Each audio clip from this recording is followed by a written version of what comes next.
What are you doing with my boys? Mr. Douglas's voice was like a sharp knife cutting through the quiet room, making Mia Clark freeze right where she was kneeling on the fluffy rug. Little Ben and Sam, identical twins, were squeezed close to her, their small hands holding onto her shirt tightly. Mia's heart thumped like a drum against her ribs. Mr. Douglas, please, they were hurting themselves, she explained quickly, trying to make him understand. I was just what? He interrupted, his voice getting louder. I told you one rule, stay far away from my children. Was that so hard to remember? The twins looked up at their dad with big, scared eyes, but they didn't let go of Mia. And in that very moment, Mr. Douglas saw something that made a shiver run down his back. Just 3 days before, Mr. Douglas was absolutely sure that no one could get through to his sons. Ben and Sam weren't just a little bit naughty, they were wild and seemed impossible to reach. Ever since their mom, Lisa, had gone to heaven 2 years ago, the boys had changed into kids Mr. Douglas hardly recognized. They would bite, scratch, and scream so loudly that the whole house shook.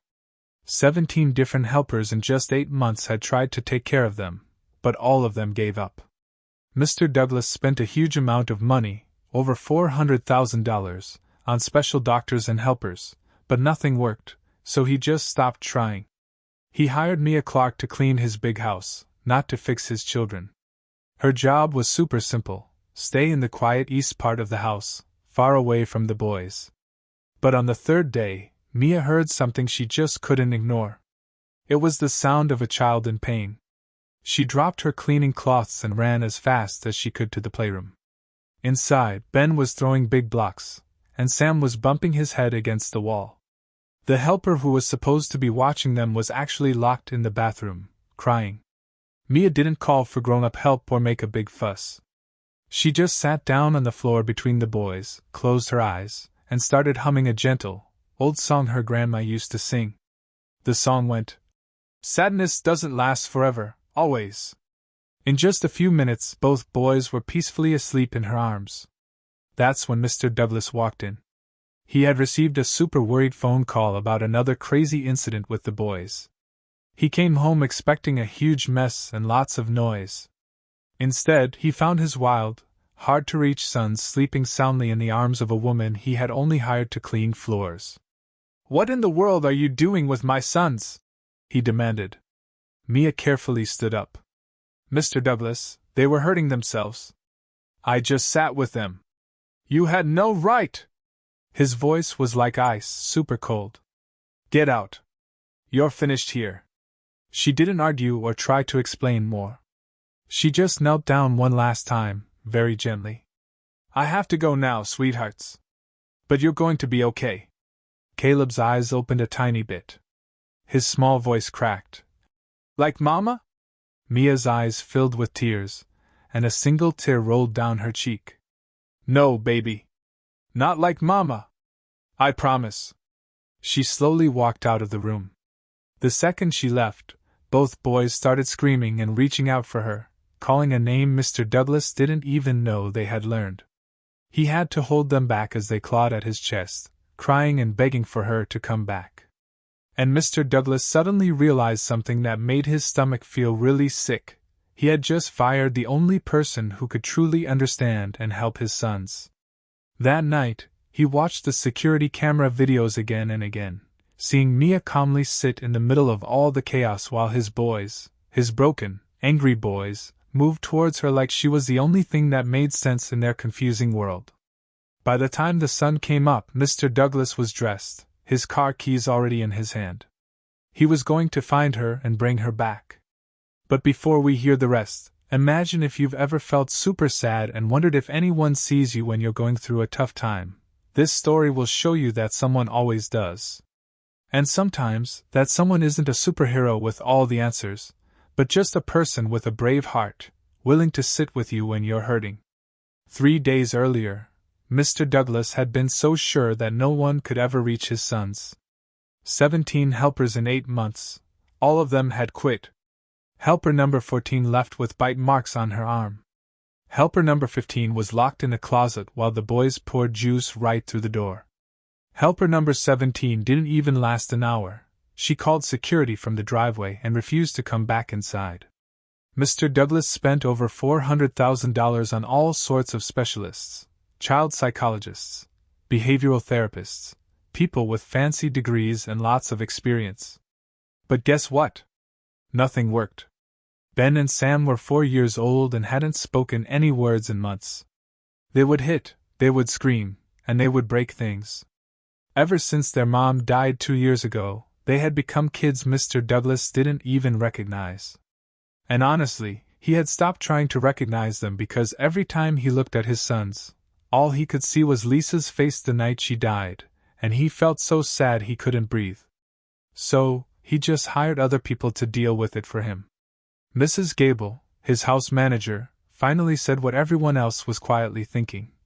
"Sir, maybe we need to stop worrying so much about the children for a bit, and just focus on keeping this house running. Let me hire someone just for cleaning. You can figure out the boys separately." Mr. Douglas agreed without even looking up from his desk. By Friday, Mrs. Gable had found someone. "Her name is Mia Clark, she's 28, very quiet, and has good recommendations," Mrs. Gable explained. "She'll start on Monday." "Fine," Mr. Douglas mumbled. "And sir," Mrs. Gable added, "I'm keeping her only in the East Wing, far away from the boys.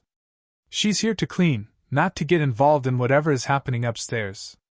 Mr. Douglas nodded. "Good." Monday morning, Mia Clark stood outside the big Douglas estate, looking up at the huge house. It was beautiful but also felt a little cold, like the kind of house that looks perfect on the outside but is secretly broken on the inside. She had seen houses like this before. Mrs. Gable met her at the door. "You'll work in the East Wing," she instructed. "That's the living room, kitchen, and main hallways. The West Wing is completely off limits. That's where the family's private rooms are." "The children?" Mia asked softly. Mrs. Gable's face changed then, looking a little sad and tired. "Mr. Douglas's sons live in the West Wing. You won't see them. And that's for the best, dear." "Understood," Mia replied. "Good." The older woman started to walk away, then stopped. "Miss Clark, you seem like a sweet girl. This job pays very well. Please don't break any rules." "I won't," Mia promised. But even as she said it, Mia heard something from upstairs. A loud crash, then another. Then a child's voice, high-pitched and full of sadness, sounding like it was breaking apart. Mrs. Gable's face tightened. "Just ignore that. It will pass." She left. Mia stood alone in the hallway, holding her mop, listening to the sounds coming from upstairs. Crashes, screaming, but it wasn't angry screaming, it was something deeper, full of pain. She had heard that sound before, in her own voice, 22 years ago, after a terrible fire that took her parents away. Mia forced herself to start cleaning. But the sound upstairs wouldn't stop, and a feeling inside her knew someone upstairs was screaming, and no one was really listening. Day 1 was quiet. Mia cleaned with very careful hands. She cleaned the shiny hardwood floors, the smooth marble counters, rooms that were perfectly clean but felt empty at the same time. She noticed little things, pictures of a beautiful blonde woman everywhere, laughing, glowing, looking so alive. But all the pictures were old, from 2 years ago, or maybe even more. There were no recent photos, no children's drawings taped to the refrigerator, no toys left out, no signs that a real family actually lived here, just silence. And from upstairs, every now and then, the sound of something breaking. Day 2 was exactly the same. Mia kept her head down, staying in the East Wing just like she was told. But she couldn't stop hearing it, crashes from the West Wing, screaming, then long quiet times of nothing. She saw the helper who was currently watching the boys once, a young woman with dark circles under her eyes, moving through the hallway like she was walking through a war zone. "Are you okay?" Mia asked. The woman looked at her like Mia had asked a silly question. "Stay away from those boys," she whispered. "They're not right." Then she disappeared up the stairs. Mia went back to mopping, but her chest felt tight and worried. Something was very wrong in this house, something much deeper than just dirt or a messy room. Day 3 started the same. Mia was cleaning the hallway on the second floor, close to the west wing, but not crossing the invisible line Mrs. Gable had drawn. Then she heard it. It wasn't just a temper tantrum, not anger this time. It was the sound of a child completely breaking apart. Crash. Crash. Crash. It was a steady beat, full of sadness. Then a roaring scream, full of pain, like something inside was tearing apart. Mia's hands froze on her mop handle. She knew that sound. Footsteps pounded past her. The helper, with makeup streaking down her face, ran into the bathroom and locked the door. "I can't," the woman sobbed from inside. "I can't do this anymore." Mia stood there, her heart beating super fast. Mrs. Gable was downstairs. Mr. Douglas wasn't home. And upstairs, a child was truly hurting. She dropped the mop. Her feet moved before her brain could even tell them to stop. The playroom door was slightly open. Inside, one boy was throwing wooden blocks at the wall. Not really hard, just lost, like he didn't know what else to do with his hands. The other boy sat in the corner, rocking back and forth, bumping his head against the bookshelf, slowly, steadily, trying to make something stop that just wouldn't stop. The room was a complete mess. Toys were everywhere, books were torn, a picture frame lay on the floor with broken glass, and the beautiful blonde woman's face smiled up from the wreckage. The boys didn't even notice Mia. They were trapped somewhere deep inside themselves, lost in their own pain. She remembered that lonely feeling. She had been there once, at 6 years old, after the fire. Mia didn't call for help, didn't grab them, didn't shout. She just walked into the room, sat down on the floor between them, and closed her eyes. For 5 whole minutes, she just breathed deeply. Then, softly, she started to hum the old song her grandmother used to sing when the world felt too big and too broken. "Sadness doesn't last forever, always." The boy throwing blocks slowed down. The one bumping his head stopped. Both of them slowly turned towards her voice. And little by little, so very slowly, they moved closer. One leaned against her left side, the other against her right. Mia's arms wrapped around them without even thinking. "I know," she whispered. "I know it hurts." That's when she heard the footsteps, heavy, fast, and angry. The door slammed open. Mr. Douglas stood there, his phone in his hand, his eyes burning with anger. And Mia knew she had just crossed the line she was absolutely not supposed to cross. "What in the world are you doing?" Mr. Douglas's voice wasn't loud.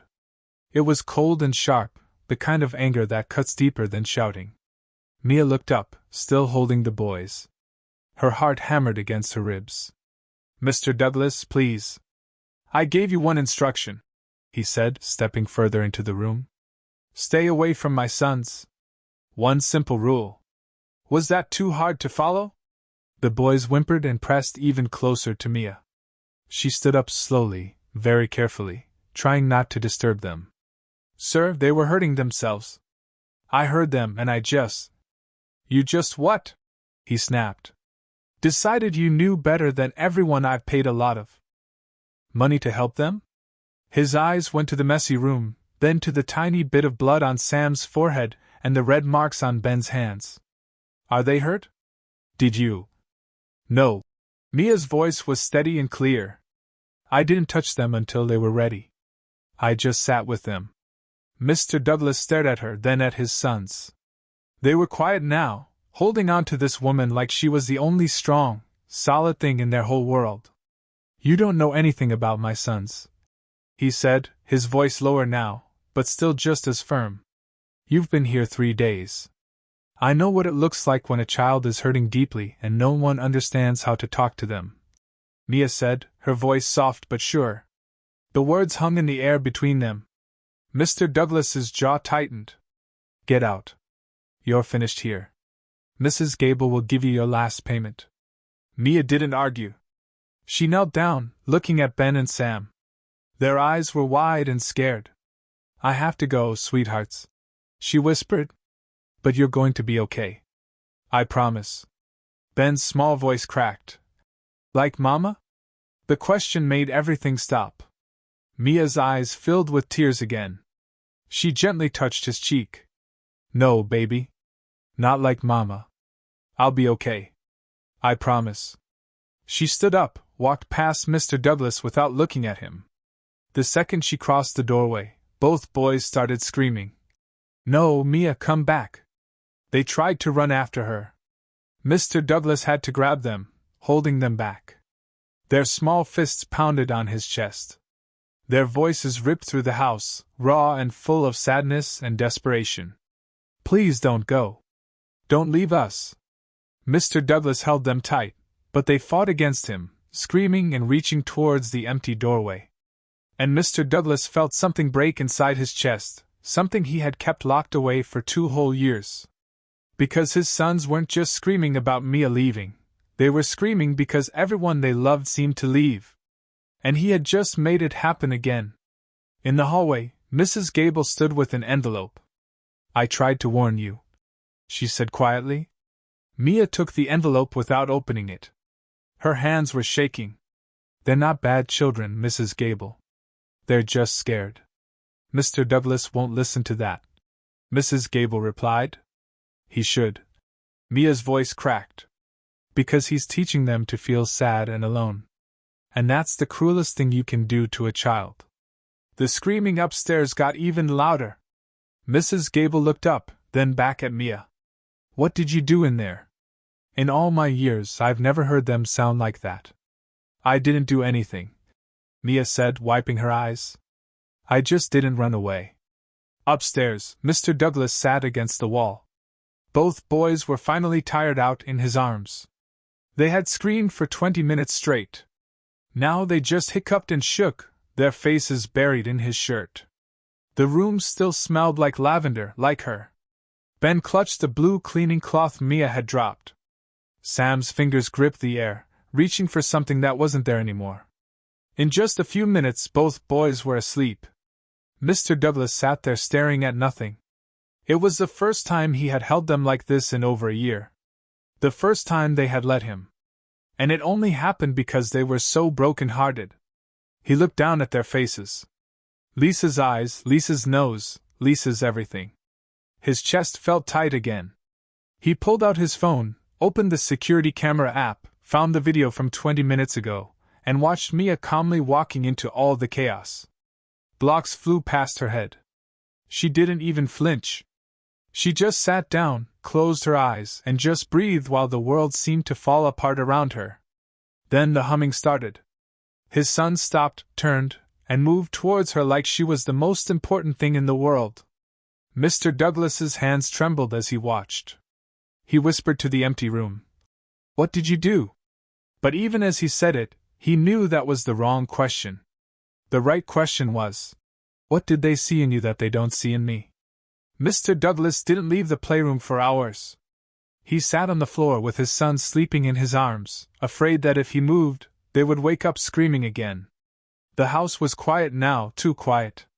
By 11 o'clock, Mrs. Gable knocked softly. Sir, should I help you get them to bed? No. His voice was rough and tired. I've got them. He carried the boys to their room one at a time, laid them in their beds. They didn't wake up, just curled around the blue cloth Mia had left behind, holding it like it was the only thing keeping them safe. Mr. Douglas stood there watching them sleep. When was the last time he had tucked them into bed? When was the last time he had been in this room after dark? He couldn't remember. Downstairs, Mr. Douglas went to his study, closed the door, and sat at his desk in the dark. He opened his laptop and pulled up Mia's helper file. It was thin, almost empty. High school diploma. 3 years of cleaning experience. 2 recommendations from families she had worked for. He had barely even looked at it when he hired her. He just quickly checked for any bad signs and moved on. Now he read every single word. One recommendation really stood out. It was from a family in Atlanta. It said, Mia was wonderful with our home, but she was amazing with our son, Alex, who has autism. During his really hard times, she was the only person he would let near him. She didn't try to fix him or calm him down. She just sat with him, and somehow, that was enough. Mr. Douglas read it 3 times. Then he opened the security camera footage again. He watched day 1, Mia pausing in front of Lisa's photo in the hallway. Her hand reaching out to touch the frame. Her lips moving, whispering something he couldn't hear. Day 2, the boys having a big tantrum downstairs. Mia stopping what she was doing, her whole body tense, like every part of her wanted to go help, but she didn't. She forced herself to stay in the East Wing, just like she was told. Day 3, the moment everything changed. Mr. Douglas watched her walk into the playroom, watched blocks fly past her head. She didn't flinch, didn't hesitate. She just sat down and closed her eyes. For 5 full minutes she sat there while his sons raged around her. Then the humming started, so soft he could barely hear it on the camera, but he could see her lips moving. His sons slowed, stopped, turned towards her, and moved closer like she was the only thing in the world that made sense. Mr. Douglas zoomed in on her face. Her eyes were closed, but tears were running down her cheeks. She wasn't pretending.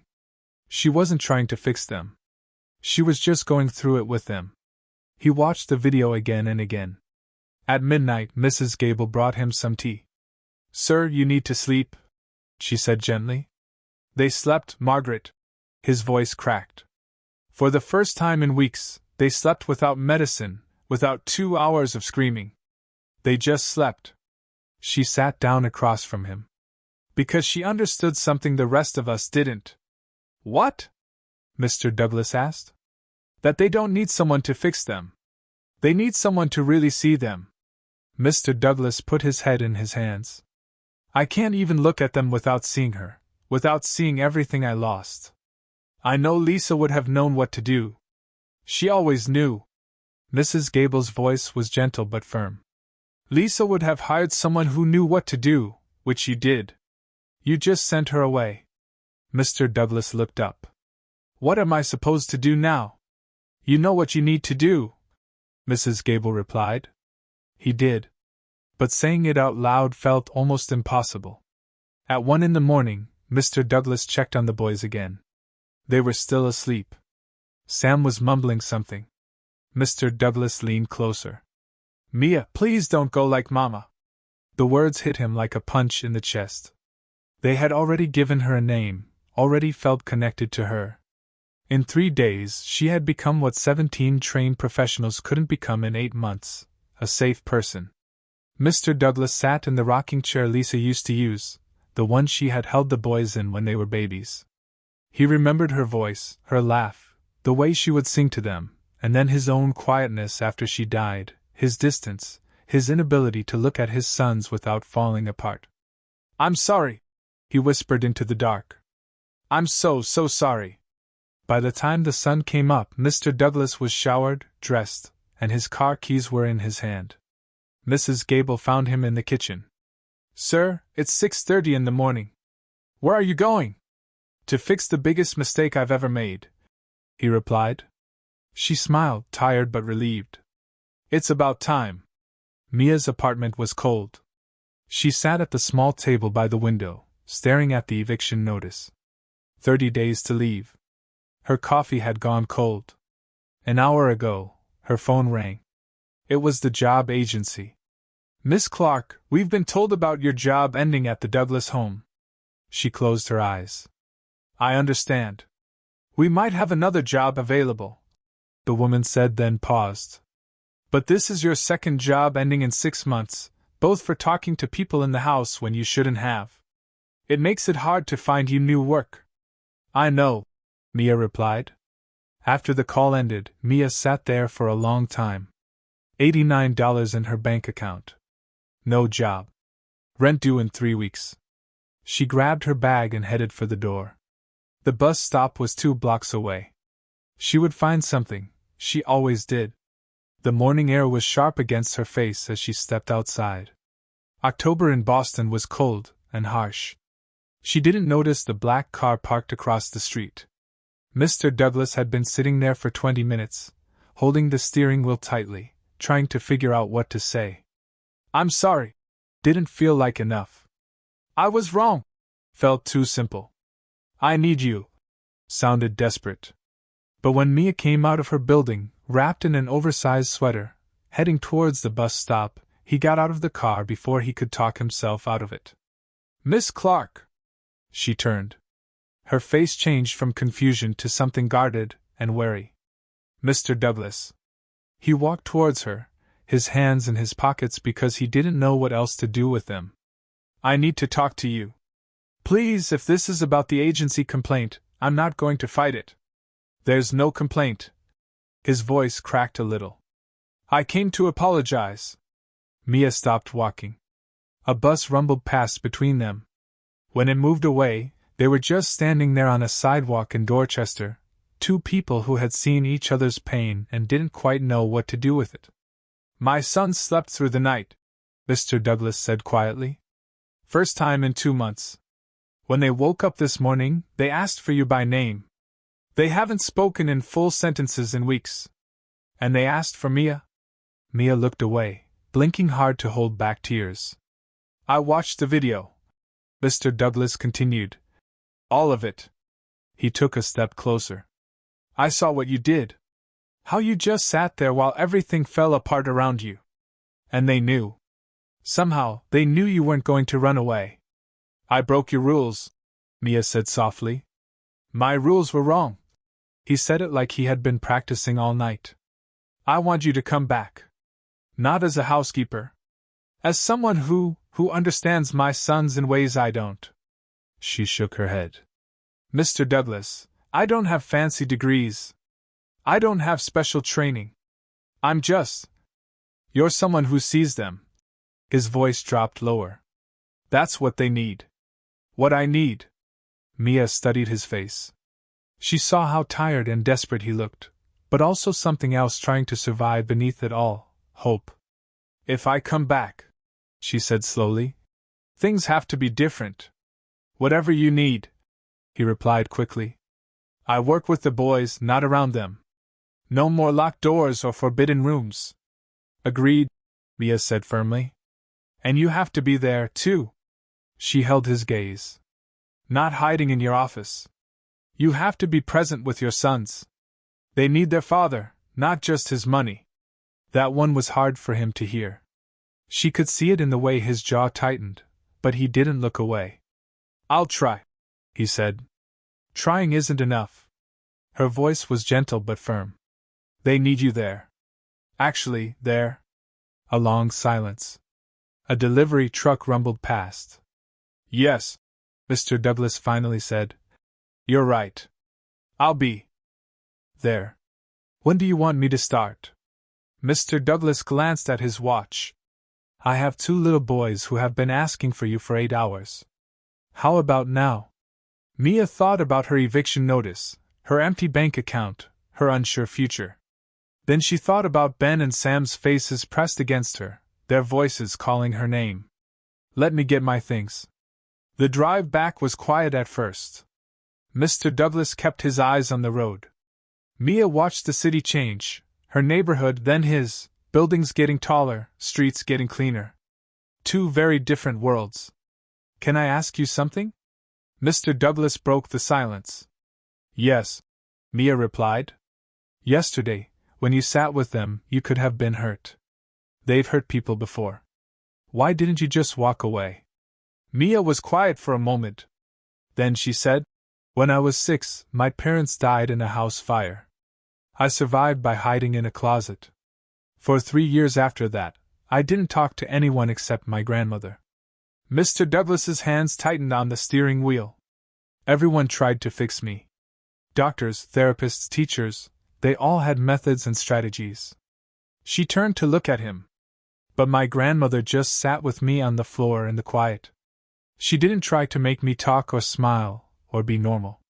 She just stayed, and that helped. That saved me. Mia's voice was soft. Your sons aren't broken, Mr. Douglas. They're grieving. And grief doesn't need fixing. It needs someone to just be there and see it. Mr. Douglas didn't say anything, but she saw him quickly wipe his eyes like he didn't want her to notice. When they pulled up to the house, Mrs. Gable was on the front steps. Her face lit up when she saw Mia in the passenger seat. Oh, thank goodness. Before anyone could say anything, there was a sound from inside. Fast, desperate footsteps. The front door flew open. Ben and Sam stood there in matching orange shirts, their faces going from confused to shocked to something that looked like they had just found air after almost drowning. Mia!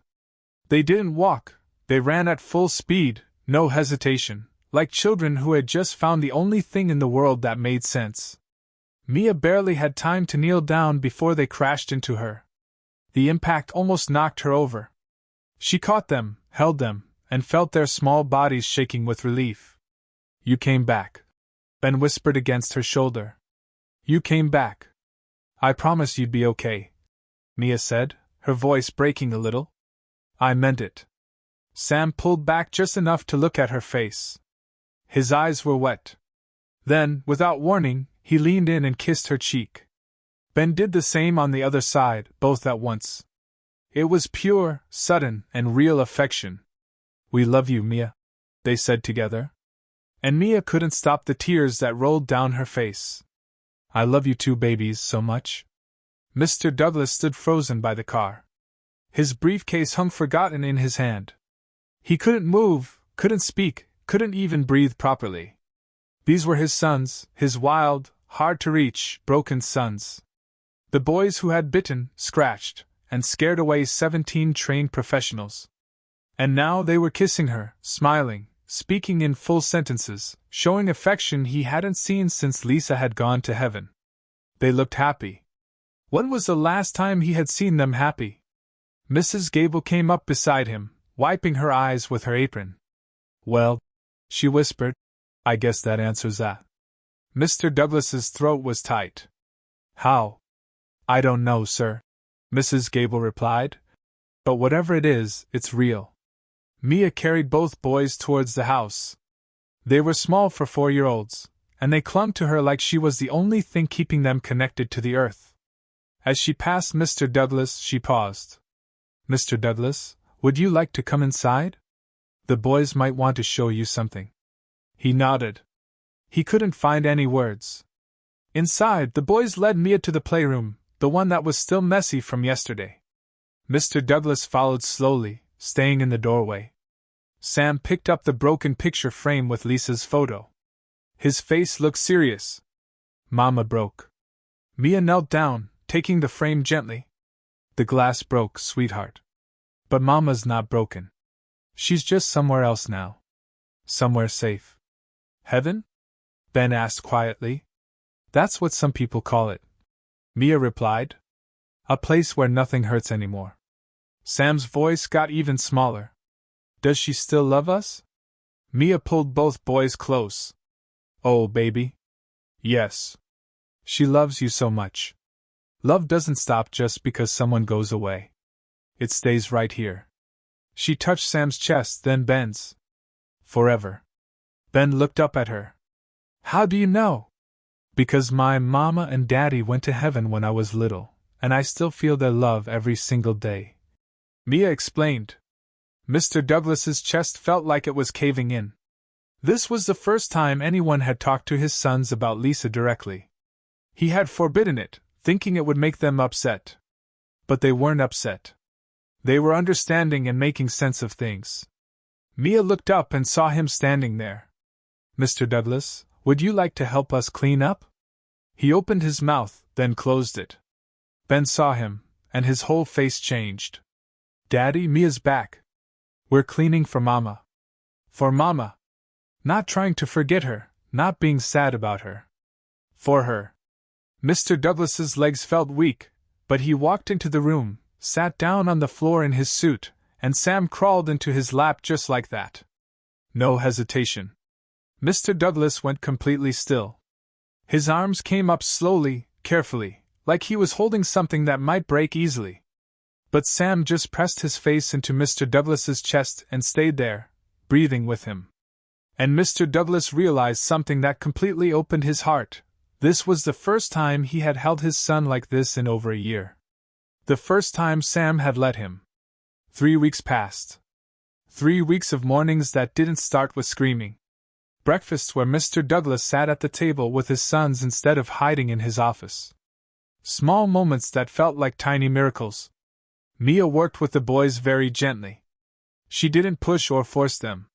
She would sit with them in the garden and ask, "What does sad feel like? Where do you feel it in your body?" Ben would point to his chest. "Right here, like it's too heavy." "That's good, sweetheart," Mia would say. "You're learning to name it." Sam was quieter, but he was talking now, speaking in full sentences. He would tell Mia about his dreams, about Mama, about the things he missed. Mr. Douglas watched from the kitchen window one afternoon, a cup of coffee in his hand. His sons were laughing, truly laughing, playing in the garden with Mia, running through fallen leaves. When was the last time he had heard that joyful sound? Mrs. Gable came up beside him. "They're different boys, sir. And I know you're different, too." Mr. Douglas looked at her. "You smile now," she said simply. "Not often. But you do." He didn't know what to say to that. That evening, Mr. Douglas came home early, something he had been doing more often now. He would read to the boys before bed, stories about brave knights and dragons, about children who got lost and found their way home. Ben would curl up on his left side, Sam on his right, and they would just listen quietly. Sometimes Sam would fall asleep right in the middle of the story. Sometimes Ben would ask questions. "Daddy, do you think Mama can hear us from heaven?" And Mr. Douglas would have to swallow hard before answering. "I think she can, buddy. I think she hears everything." They were healing slowly, carefully, like bones that had been broken and were finally starting to mend. But on Saturday afternoon, everything suddenly changed. The doorbell rang. Mr. Douglas was in his study. Mia was upstairs with the boys, helping them put their toys away. Mrs. Gable answered the door, and her face went pale. "Sir?" She called up the stairs, her voice tight. "You have a visitor." Mr. Douglas came downstairs, wondering who would show up unannounced on a Saturday. Then he saw her. Mrs. Evelyn Cole stood in his front hallway. She was Lisa's mother, very elegant and a little cold, wearing a designer suit and with perfectly styled hair. She hadn't been to this house since the funeral 2 years ago, saying it was too painful. Now she was here, looking at everything with sharp eyes. "Richard," her voice was controlled and clipped. "We need to talk about my grandsons." Something in her tone made Mr. Douglas's stomach drop. This wasn't a friendly visit. "Evelyn, I wasn't expecting." "No, I'm sure you weren't." She stepped further inside, her high heels clicking on the marble floor. "I've been hearing some very worrying things from your neighbors about changes in this household. About a woman living here." Mr. Douglas's jaw tightened. "I've hired a full-time caregiver for the boys." "A caregiver?" Evelyn's smile didn't reach her eyes. "Is that what we're calling it?" Upstairs, Mia heard voices. She couldn't quite make out the words, but something in the tone made her feel uneasy. Ben looked up at her. "Who's here?" "I don't know, sweetheart. Let's keep playing, okay?" But the voice downstairs got louder, sharper, and Mia knew. Whatever peace they had built over the last 3 weeks was about to be put to a very tough test. Evelyn didn't waste any time. In Mr. Douglas's study, with the door closed, she laid out her plan clearly. "I've contacted my lawyers. I'm filing for emergency custody of Ben and Sam." Mr. Douglas's blood ran cold. "You're what?" "I'm protecting them." Her voice was calm and certain. "From whatever this situation is that you've created. A young woman living in this house with you and my grandsons, it's not proper, Richard. And when the courts hear about it..." "She's their caregiver," Mr. Douglas interrupted. "She's helped them more than anyone else. She's a housekeeper with a high school diploma." Evelyn's eyes narrowed. "And she's black." "Richard, I'm not prejudiced, but you know how this looks. People are already talking. A wealthy man who lost his wife. A young black woman living under his roof, caring for his children." "Stop." Mr. Douglas stood up suddenly. "Stop right there." "I won't stop. Lisa trusted me to protect her sons, And I will not stand by while you put their futures at risk because you're lonely and she's what? Mr. Douglas's voice was like ice. Say it, Evelyn. Say what you really mean. Evelyn's face hardened. I mean that I'm filing for custody, and when I do, she'll be gone, and my grandsons will be where they belong. Upstairs, Mia was packing. She had heard enough. Heard Evelyn's voice cutting through the house like a knife. Heard the words, not proper, and custody. She knew what this was, what it would become. Mr. Douglas found her in her room, her bag on the bed. What are you doing? Making this easier for you, she said without looking at him. If I'm gone, she has no case. You're not the problem. I'm exactly the problem. Mia's voice cracked. I'm a black woman caring for white children. In her eyes, in a lot of people's eyes, I'm either invisible or threatening. There's no in between. Then we fight it, Mr. Douglas said firmly. You can't fight 100 years of that in one courtroom, Richard. Before he could respond, they heard it, small voices at the door. Ben and Sam stood there, eyes wide, faces pale. Mia's leaving? Ben's voice was barely a whisper. Mia's heart shattered into tiny pieces. Sweetheart's eye. No! Both boys screamed it. They ran to her, grabbed her, and held on like she was the only thing keeping them alive. You promised! Sam sobbed. You promised you'd stay. Everybody leaves. Ben's voice broke. Mama left. All the helpers left. You can't leave, too. Mia dropped to her knees, pulling them close. I don't want to, babies. I don't. Is it because we're bad? Sam whispered. Everything stopped. Mr. Douglas knelt beside them. What? Ben was crying now, his whole body shaking. The helpers left because we were bad. We hit them and screamed at them. Is Mia leaving because we're bad, too? No! Mia's voice was fierce and strong. No, no, no! You are not bad. You have never been bad. But we hurt people, Sam said. We broke things. We screamed.